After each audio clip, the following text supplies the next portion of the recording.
حلال و حرام کی چیزوں کے اوپر ایک وقت درکار ہے کہ کون چیزیں حلال ہیں کون چیزیں حرام ہیں۔ حالانکہ اللہ کے نبی صلی اللہ علیہ وسلم نے حدیث پاک کے اندر اس بات کو واضح فرما دیا کہ ان اللہ حلال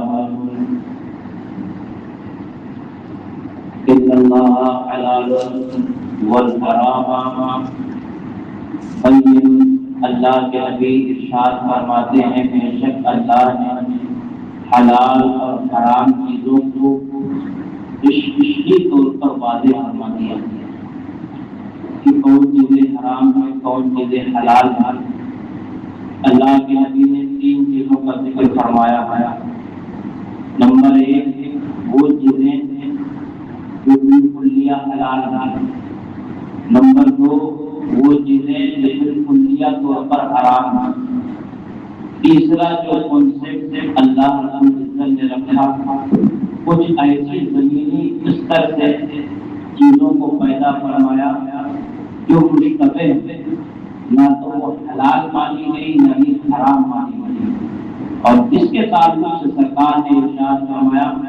جو مشتبہ چیزوں سے بچ گیا اس نے اپنے دین اور اپنی دنیا کو کامیاب کر دیا۔ یعنی جن کے بارے میں شک ہے کہ یہ حلال ہے یا حرام ہے تو ان چیزوں سے جو بچ گیا وہ اپنے آپ کو کامیاب کر دیا۔ اللہ تبارک و تعالی جل وجلہ الکریم نے قرآن کریم کے اندر ارشاد فرمایا یا ایھا الذین آمنوا لا تأکلوا اموالکم بینکم بالباطل۔ اللہ فرماتا ہے اے ایمان والو آپس میں ناجائز طور پر کوئی چیز نہ کھاؤ۔ اے ایمان والو لا تأکلوا اموالکم بینکم بالباطل، آپس میں ایک دوسرے کا مال ناجائز باطل حرام طریقے سے نہ کھاؤ۔ پھر کیسے کھاؤ؟ تو اللہ نے فرمایا الا ان تکون ترادا، اللہ فرماتا ہے الا ان تکون تجارتا عن تراض منکم، البتہ آپس میں تجارت کے ذریعے سے خرید و فروخت کے ذریعے سے باہمی رضامندی کے ساتھ کھاؤ۔ یعنی تجارت کر کے آپس میں جب باہمی رضامندی ہو جائے جبھی کھاؤ۔ اس آیت کریمہ کے اندر اللہ تبارک و تعالیٰ نے ایمان والوں سے مخاطب فرمایا، ایمان جن کے دلوں میں ایمان جیسی صفت موصوف ہے متصف ہے ان سے خطاب تھا۔ اب یہیں پر اگر بات مانگوگے تو یہ اندازہ لگائیں آپ، اگر ہم جس کو مقتدا مانتے ہیں، جس کو اپنا مان لیتے ہیں،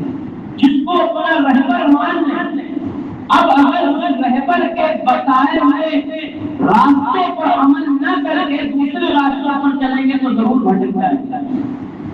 ضرور بھٹک جائیں گے۔ اور ہم ایمان لائے کس ذات پر؟ محمد رسول اللہ صلی اللہ علیہ وسلم کی ذات پر، اس بات پر لے کر کے آئے کہ معلم کائنات، جس نے کائنات کو علم دیا ہے، جس نے کائنات کو سکھایا ہے، جس نے 1400 سال پہلے پورے نظام یعنی زندگی کے پیدائش سے لے کر کے اور آخری دم تک ساری چیزوں کو واضح فرما دیا، کیسے جینا ہے، کیسے مرنا ہے، کیسے حلال کمانا ہے، کیسے روزی کمانا ہے، کیسے اپنے آپ کو دنیا کے اندر لوگوں کے سامنے پیش کرنا ہے۔ اللہ تبارک و تعالی نے مصطفیٰ علیہ السلام کی ذات کو ہمارے لیے آئیڈیل بنا دیا۔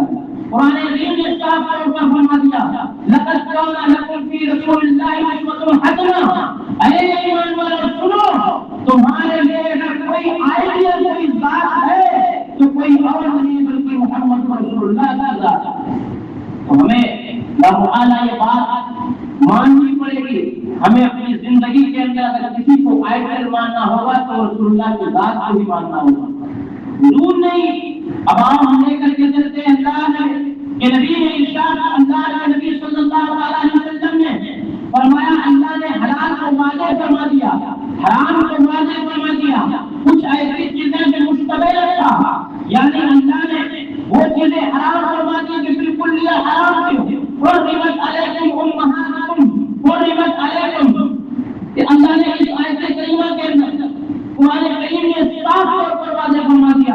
کہ جو چیزیں حرام ہیں، مردار حرام ہے، خون حرام ہے، اسی طریقے سے دیگر چیزیں ہیں جن کو کھانا حرام ہے، قرآن کریم نے صاف طور پر واضح فرما دیا۔ اب اس کے علاوہ جتنی بھی چیزیں ہیں وہ ساری چیزیں حرام اور وہ ساری چیزیں حلال ہیں، اس لیے کہ اگر حلال چیزوں کی فہرست بنائی جاتی تو ایک مختلف فہرست ہو جاتی۔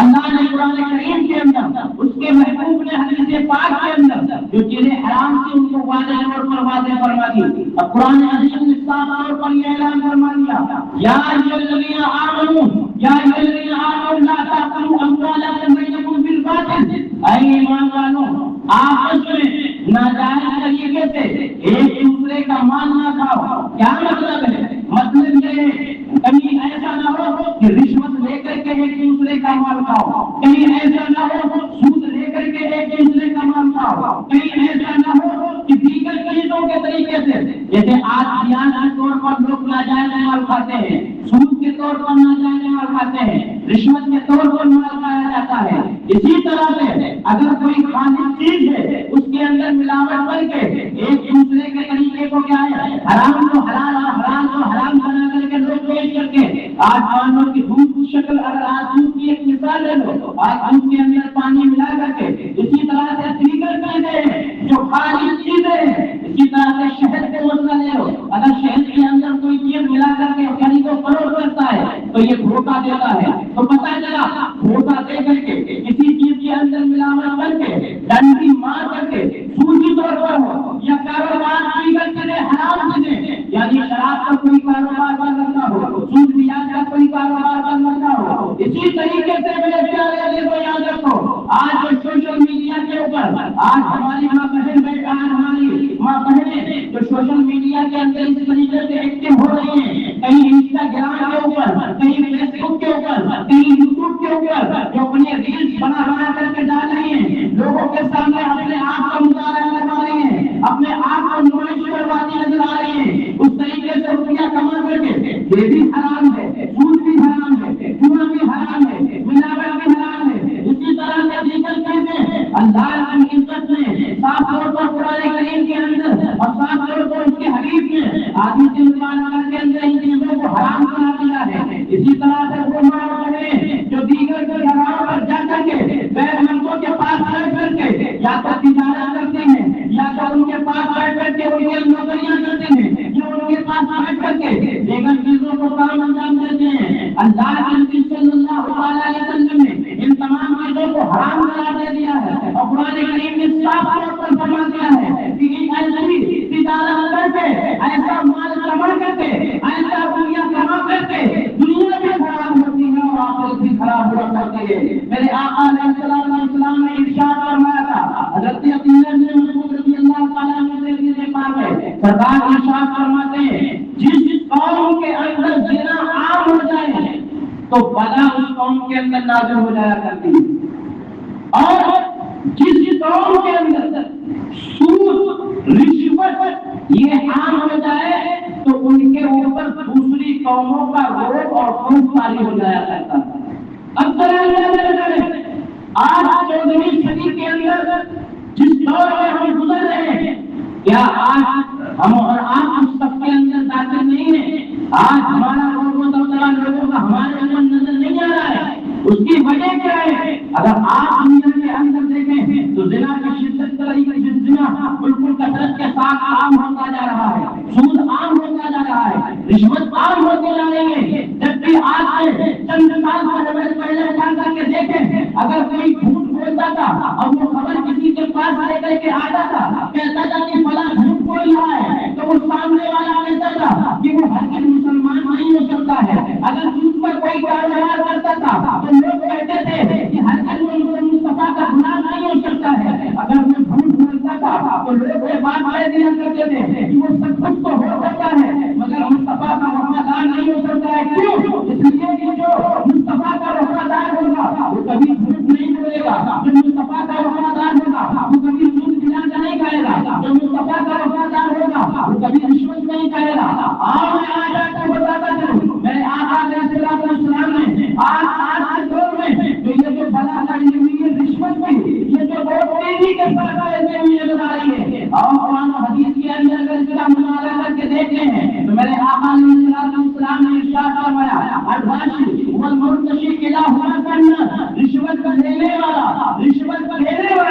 یہ دونوں جہنم کے کتے ہیں، یہ دونوں جہنمی ہیں۔ پتا کیا چلا؟ آج ہمارے معاشرے کے اندر کوئی رشوت لے کر کے اپنی زندگی کو گزارتا ہے، کوئی رشوت لے کر کے اپنی اولاد کو پالتا ہے، کوئی رشوت لے کر کے اپنی اولاد کو زندہ رکھتا ہے، خود بھی کھاتا ہے، اپنی اولاد کو بھی کھلاتا ہے، رب کی بارگاہ میں کچھ امیدیں لیتا ہے تو یاد رکھنے میرے پیارے یہ امیدیں اس کے لیے بیکار ہیں، اس لیے کہ میرے آقا علیہ السلام نے حضرت سعد رضی اللہ تعالیٰ عنہ سرکار کی بارگاہ میں حاضر ہو گئے، انسان لگے یا رسول اللہ صلی اللہ علیہ وسلم مجھے کوئی ایک ایسا عمل بتا دیجیے کہ میں رب کی بارگاہ میں دعا کروں تو میری دعا قبول ہو جائے، یعنی میں مستجاب دعوات ہو جاؤں۔ تو حضرت سعد سے میرے آقا نے ارشاد فرمایا، اے سعد سنو، تم اپنی روزی کے لیے حلال کو شامل کر لو، یعنی حلال رزق کو طلب کرو، حلال رزق کو کھاؤ، حلال رزق کو پڑھو، حلال رزق کو پہنو۔ سرکار ارشاد فرماتے تم رب کی بارگاہ میں مستجاب دعوات ہو جاؤ گے، یعنی رب کی بارگاہ میں جو بھی دعائیں کرو گے تمہاری دعا قبول ہو جائے گی۔ یہ میرے آقا ارشاد فرماتے ہیں مجھے اس رب کائنات کی عزت و جلال کی قسم جس کی قدرت میں میری جان ہے، سرکار ارشاد فرماتے ہیں اگر کوئی ایک جمالہ کی حرام کھاتا ہے تو اس کے 40 دن کے اعمال قبول، 40 دن کے اعمال قبول نہیں ہوتے ہیں، رب کی بارگاہ میں 40 دن کے اعمال قبول نہیں ہوتے ہیں، اور جس کا پورا جس کا تمام حرام کے ساتھ کھانا ہو، پلا نہ ہو، تو سرکار فرماتے ہیں اس کے لیے جہنم کی آگ زیادہ بہتر ہے۔ اب اندازہ لگائیں ایک لقمہ حرام کا اگر ہم کھا لیں تو 40 دن کے اعمال خراب ہو جائیں، جس کا پورا جسم ہی حرام و حلال کے درمیان تمیز نہ کر کے پیور حرام کھایا ہو تو اب رب کی بارگاہ میں وہ دعا کرے گا تو بتاؤ قبول ہوگی؟ ہر چیز قبول نہیں ہو سکتی۔ اور آج وجہ یہی ہے حضرت سیدنا ابوبکر صدیق نے ارشاد فرمایا تھا کہ جو قوم حرام کھانے سے پڑی پڑی ہو، حضرت ابوبکر صدیق فرماتے ہیں اس کے اوپر ہمیشہ جہنم حرام ہے، ہمیشہ میرے جنت حرام ہے، یعنی وہ جہنمی ہے۔ اب اندازہ لگائیں اگر آج ہمارے معاشرے کے اندر کوئی رشوت لے کر کے کھاتا ہے تو اس کا انجام کیا ہو سکتا ہے؟ اسی طرح سے اللہ کے پیارے نبی صلی اللہ علیہ وسلم نے مشکات شریف کی حدیث پاک کے اندر ارشاد فرمایا، سرکار ارشاد فرماتے جو قوم حرام کے اندر ملوث ہو جاتی ہے ان قریب وہ انتظار کرے کہ اللہ اس کے اوپر عذاب نازل فرما دے گا۔ بندہ لگا آج ہمارے معاشرے کے اندر دیکھیں پہلے کثرت کے ساتھ اعمال صالحہ کرتے ہوئے نظر آتے تھے، استغفار کرتے ہوئے نظر آتے تھے، لیکن آج ہمارے رزق کے اندر حلال و حرام کے درمیان کوئی فرق نہیں، روپیہ آئے کیسا ہو چاہے جیسا ہو، چاہے حلال ہو یا حرام ہو، جبکہ ہمارے بزرگان دیں گے اگر ہم پیچھے تواریخ پلٹ کر کے دیکھیں تو حال یہ تھا کہ اگر کوئی اس کے حلال کھانے والا شخص اگر وہ وقت کے بادشاہ کے سامنے بھی کھڑا ہوتا تھا تو وقت کے بادشاہ بھی اس کو دیکھ کر کے اس کے دل کے اوپر تب دبا طاری ہو جایا کرتا تھا۔ میرے آقا علیہ السلام نے اسی زمانے کے تعلق سے ارشاد فرمایا تھا کہ ایک ایسا زمانہ آئے گا کہ لوگ حلال و حرام میں تمیز نہیں کریں گے۔ سرکار نے ارشاد فرمایا تھا ایک ایسا بھی دور آئے گا کہ جو لوگ نہ تو حلال کو سمجھیں گے نہ تو حرام کو سمجھیں گے، دنیا کے اندر اس طریقے سے مستغرق ہو جائیں گے، اس طریقے سے مشغول ہو جائیں گے کہ وہ آخرت کی بالکل فکر نہیں کریں گے، دنیا کے اندر منحصر ہو جائیں گے۔ اسی لیے میرے آقا علیہ السلام نے رب کائنات کی بارگاہ میں بار بار یہ دعائیں کرتے تھے، اے رب کائنات میری امت کو میرے حوالے فرما دے، میری امت کو میرے حوالے فرما دے۔ رب کی بارگاہ میں عرض کرتے تھے، اے رب کائنات میں تیری بارگاہ میں اپنی امت کے لیے ایمان کر کے دعا کرتا ہوں کہ میری امت کافر میری امت کفر کے اوپر تو جمع نہیں ہوگی مگر میری امت کے اندر دنیا سما جائے گی، میری امت کے اندر دنیا پیدا ہو جائے گی۔ اس لیے میرے عزیزو دنیا کے چکر میں نہ رہیں بلکہ یہ دیکھیں کہ مصطفیٰ کیا فرما رہے تھے، شریعت کیا کہتی ہے، مصطفیٰ کی طریقت کیا کہتی ہے، قرآن کیا کہہ رہا ہے، حدیث پاک کیا کہتی ہے؟ اللہ ہم سب کو رزق حلال کمانے کی توفیق عطا فرمائے، رزق حرام سے دور رہنے کی توفیق عطا فرمائے، اللہ ہم سب کو اعمال صالحہ کرنے کی توفیق عطا فرمائے۔ اس کا سولوشن کیا ہوگا؟ اگر کسی نے حرام و حلال دبایا ہوگا، کسی کی زمین یا دیگر چیزیں دبائی ہوگی، جس کا سولوشن صرف یہی ہے کہ جس کا مال آپ نے نہ حق طریقے سے دبایا ہے اس کو واپس کرے اور اسے معافی مانگے اور رب کائنات کی بارگاہ میں رو رو کر کے دعائیں کریں، استغفار پڑھیں۔ انشاءاللہ اگر اس پر عمل کر لیں گے تو اللہ ہماری دعاؤں کو قبول فرما لے گا۔ اللہ ہم سب کو توفیق عطا فرمائے۔